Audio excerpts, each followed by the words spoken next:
Friends, many Christians' understanding of the Christian life consists of doing their Christian disciplines to be a good Christian. Read the Bible, pray, worship, fellowship, and witness. Those are all important and stuff, but they can still experience defeat, feel like a treadmill.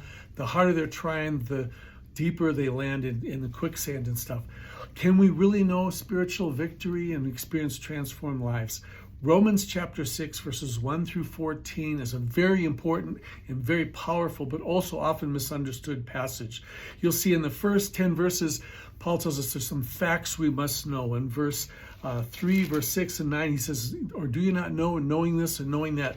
We need to know that we are dead to sin. The question is, what does that mean? We're dead to the power of sin, not specific sins.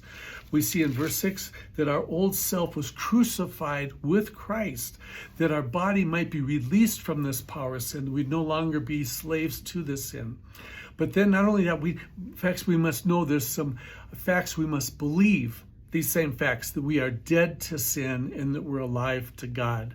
Paul writes in verse 11, even so consider yourselves to be dead to sin, but alive to God in Christ Jesus. That word consider, some translations say count, some say reckon. It means to believe, basically a synonym for believe. We need to know these facts, and we need to believe these facts if we're going to know this freedom before we get to verses 12 and 13.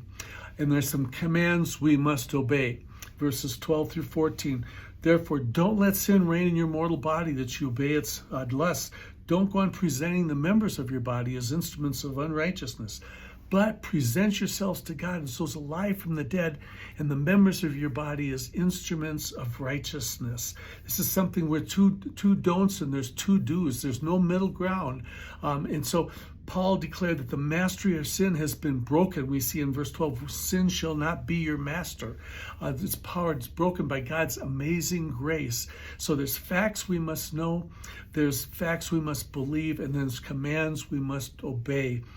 To just focus, though, on the commands of verse 12 and 13 is just mere Christian behavior modification.